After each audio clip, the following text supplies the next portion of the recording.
There's no feeling more intense than starting over. If you deleted your homework the day before it was due, as I have, or if you left your wallet at home and you have to go back after spending an hour in the commute. If you won some money at the casino and then put all your winnings on red but it came up black. If you got your best shirt dry cleaned before a wedding and then immediately dropped food on it. If you won an argument with a friend and then later discovered that they just returned to their original view. Starting over is harder than starting up. If you're not ready for that, like if you've already had a bad day, then what you're about to go through might be too much. Feel free to go away and come back. I'll be here. Alright, thanks for coming with me on this trip. I'll understand if you have to take a break at any point. Just find a safe place to stop and quit the game. And don't worry, I'll save your progress, always, even your mistakes. This game is a homage to a free game that came out in 2002, titled Sexy Hiking. The author of that game was Jazuo, a mysterious Czech designer who was known at the time as the father of B games. And B games are rough assemblages of found objects. Designers slap them together very quickly and freely, and they're often too rough and unfriendly to gain much of a following. They're built more for the joy of building them than as polished products. In a certain way, Sexy Hiking is the perfect embodiment of a B game. It's built almost entirely out of found and recycled parts, and it's one of the most unusual and unfriendly games of its time. In it, your task is simply to drag yourself up a mountain with a hammer. And that act of climbing, in the digital world or in real life, has certain essential properties that give the game its flavor. No amount of forward progress is guaranteed. Some cliffs are too sheer or too slippery. And the player is constantly, unremittingly in danger of falling and losing everything. Anyway, when you start Sexy Hiking, you're standing next to this dead tree that blocks the way to the entire rest of the game. It might take you an hour to get over that tree, and a lot of people never got past it. You prod and you poke at it, exploring the limits of your reach and your strength, trying to find a way up and over. And there's a sense of truth in that lack of compromise. Most obstacles in video game worlds are fake. You can be completely confident in your ability to get through them once you have the correct method or the correct equipment or just by spending enough time. In that sense, every pixelated obstacle in Sexy Hiking is real. The obstacles in Sexy Hiking are unyielding, and that makes the game uniquely frustrating. But I'm not sure Jazuo intended to make a frustrating game. The frustration is just essential to the act of climbing, and it's authentic to the process of building a game about climbing. A funny thing happened to me as I was building this mountain. I'd have an idea for a new obstacle, and I'd build it, test it, and it would usually turn out to be unreasonably hard. But I couldn't bring myself to make it easier. It already felt like my inability to get past the new obstacle was my fault as a player rather than as a builder. Imaginary mountains build themselves from our efforts to climb them, and it's our repeated attempts to reach the summit that turns those mountains into something real. When you're building a video game world, you're building with ideas, and that can be like working with quickset cement. You mold your ideas into a certain shape that can be played with, and in the process of playing with them, they begin to harden and set until they're immutable, like rock. And at that point, you can't change the world. Not without breaking it into pieces and starting fresh with new ideas.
You've done this part before. You know it's possible.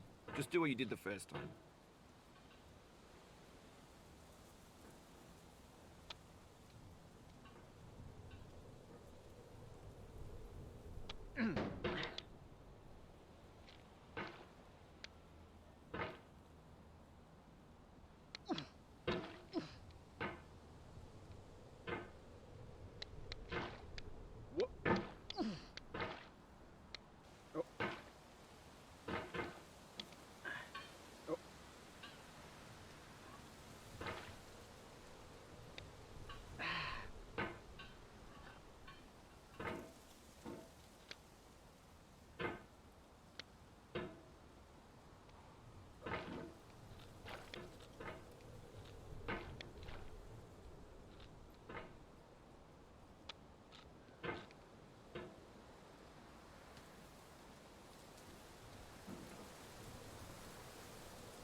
For years now, people have been predicting that games would soon be made out of prefabricated objects, bought in a store and assembled into a world. And for the most part, that hasn't happened, because the objects in the stores are trash. I don't mean they look bad or that they're badly made, although a lot of them are. I mean they're trash in the way that food becomes trash as soon as you put it in the sink. Things are made to be consumed and used in a certain context, and once the moment is gone, they transform into garbage. In the context of technology, those moments pass by in seconds. No.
Over time, we've poured more and more refuse into this vast digital landfill that we call the internet.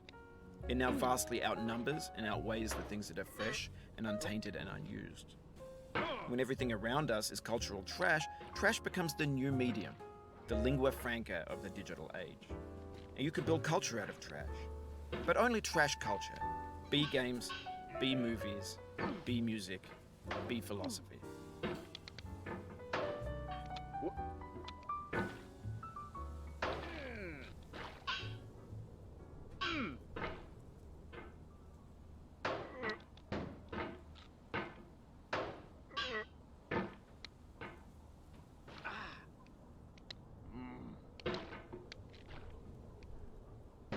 The vertical wall here has a way of getting harder the more times you try it.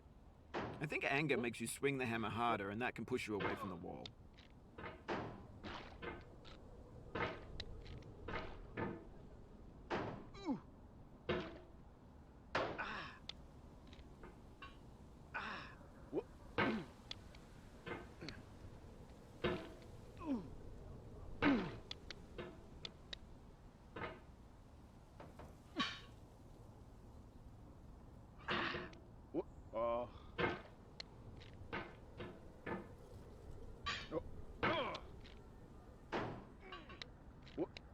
No.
Whoop.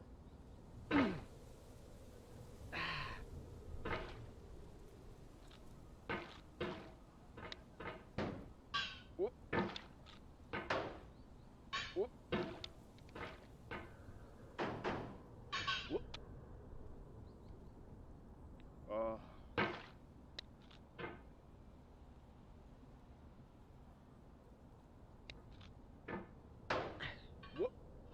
Whoop.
Maybe this is what digital culture is.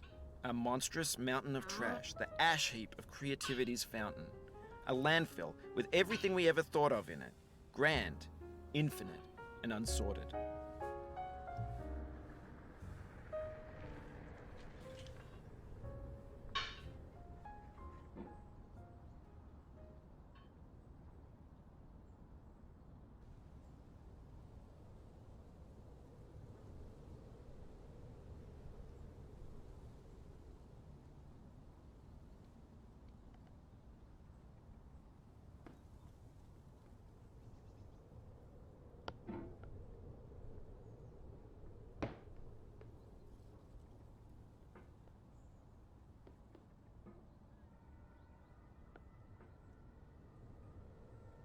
There's 3D models of breakfast, Gen X's fanfic novels, scan magazines, green screen Shia LaBeouf, banned snuff scenes on Live League. Facebook's got lifelike bots with unbranded adverts and candid shots of Kanye and Taylor Swift mashups, car crash epic failed GIFs, Russian dashcam vids, discussions of McRibs, discarded, forgotten, unrecycled, muddled, rotten, untitled. Everything's fresh for about 6 seconds, until some newer thing beckons, and we hit refresh. And there's years of persevering, disappearing into the pile, out of style, out of sight.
Oh, you just lost a lot of progress.